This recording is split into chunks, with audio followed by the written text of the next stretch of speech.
Question number 31. What is the sum of negative 8 and 5? Is it A, 13, B, negative 13, C, negative 3, or D, positive 3? I'll give you 5 seconds to think about your answer.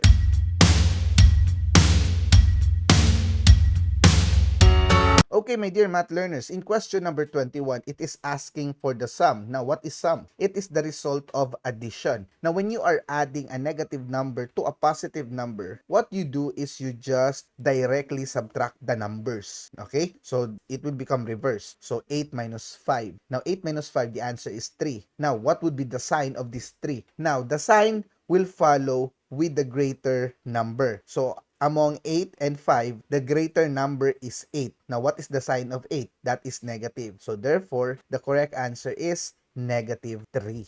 Okay, that would be letter C. Alright. Easy, right? Very easy, my dear math learners. So now let us go to question number 32. Question number 32. Simplify 18 divided by 3 plus 4 times 3 minus 2. Is it A, 16, B, 14, C, 18, or D, 12? I'll give you 5 seconds to think about your answer.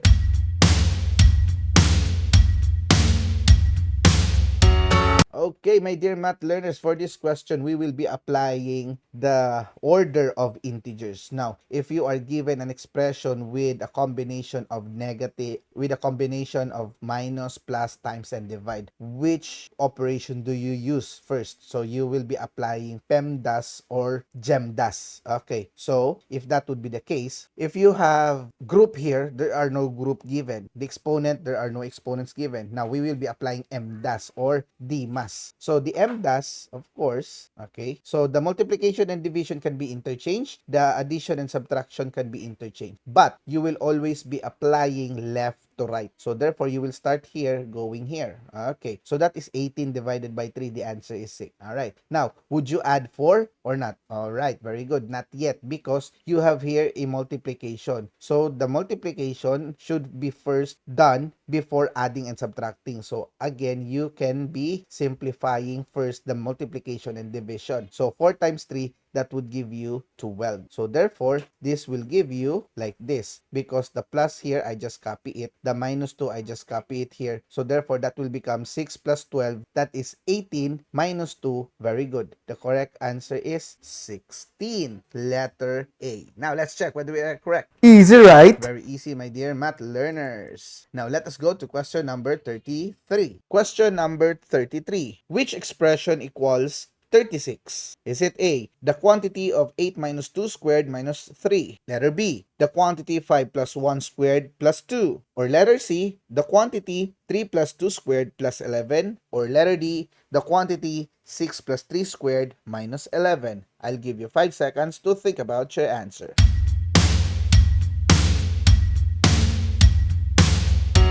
Okay, my dear math learners, for question 23, we have which expression equals 36. So, in order for us to solve that one, we need to solve each given choices. And if the result is 36, then that would be the correct answer. Okay, so let us start right now. We have letter A, so we will be applying group first. So, 8 minus 2, that would be 6 squared minus 3. Now, for letter B, we have 5 plus 1, that would be 6 squared plus 2. Now, for letter C, we have 3 plus 2, that would be 5 squared plus 11.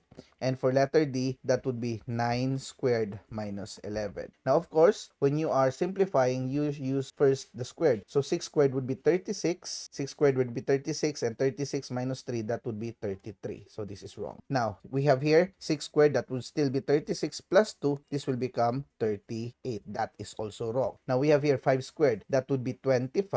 25 plus 11, that is 36. So, we already have the correct answer for this given question. So, the correct answer is letter C. Now, let's check whether we are correct. All right. Easy, right? Very easy, my dear math learners. Now, let us go to question number 34. Question number 34. What is the correct order of operations? Is it A, MDAS, B, GEMDAS, C, GMDAS, or letter D, GEMS? I'll give you 5 seconds to think about your answer.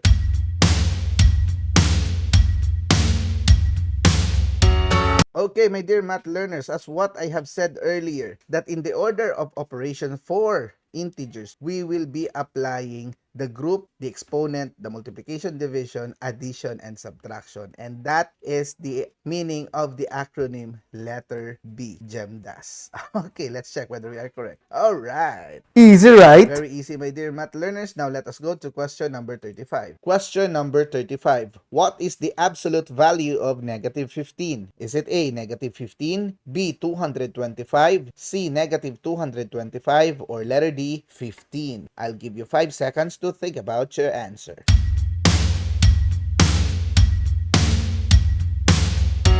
Okay, for number 35, my dear math learners, it is asking for the result of an absolute value. Now, this symbol here is known as the absolute value. Now, in the context, absolute value represents or talks or emphasize the value of that given expression. So, whatever is inside the absolute value, the value will always be positive, okay? And you just get the value of that number, okay? So, if you have the absolute value of negative 15, then the correct answer is just 15. All right, that is letter D. Easy, right? Very easy, my dear math learners. Now let us go to question number 36. Question number 36. What is the absolute value of 248? Is it A, negative 248, B, 248, C, 200, or D, 0? I'll give you 5 seconds to think about your answer.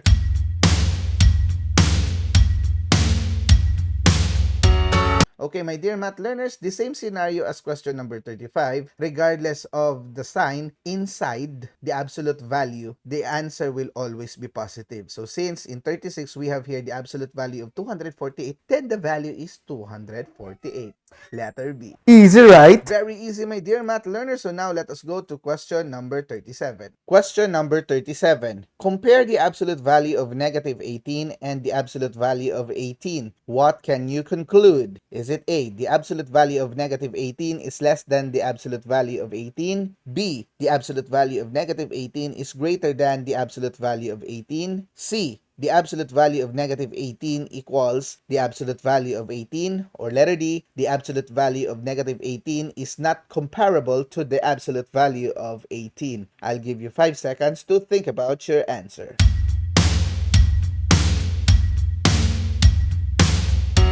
Okay, my dear math learners, we have here negative 18 and positive 18 inside the absolute value symbol. So, of course, as what I've told you earlier, regardless of the sign of the numbers inside the absolute value, the value will always be positive. And since we are comparing the same number here, 18 and 18, the other one is negative, the other one is positive. But since they are both inside the absolute value, basically, they are just the same. Okay, so that means that is letter C. All right, let's check. Very good, my dear. Easy, right? Now, let us go to question number 38. Question number 38. What do we call a number's distance from 0 on a number line? Is it A, integer value, B, relative value, C, numerical value, or D, absolute value? I'll give you 5 seconds to think about your answer.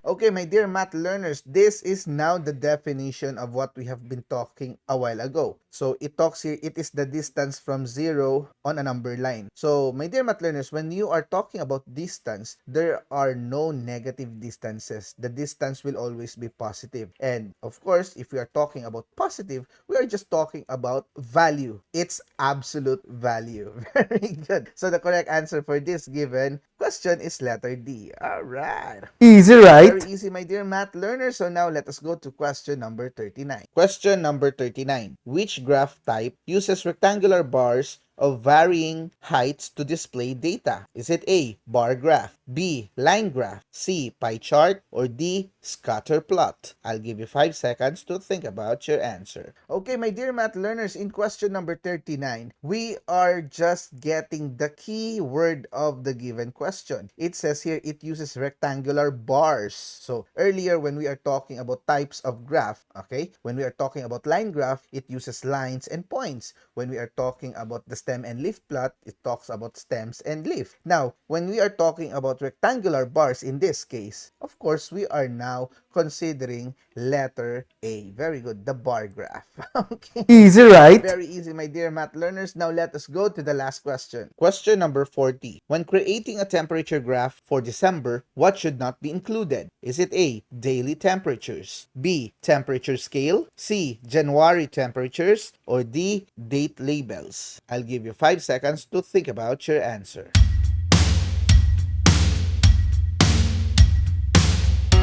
Okay, my dear math learners, for this last question, it is trying to create a temperature graph for the month of December. So, which among these 4 given choices is not considered or included in the consideration of making those graphs? So, would it be the daily temperatures, the temperature scale, the January temperatures, or the date labels? Okay, of course, if we are talking about December, how does January have an effect about it? And what does it signify? The answer is none. So therefore, it shouldn't be included. Very good. So the correct answer is letter C. All right, my dear math learners. Easy, right? Now, my dear math learners, very good. You have just finished the reviewer series for the Matatag competencies in preparation for the third quarter examinations.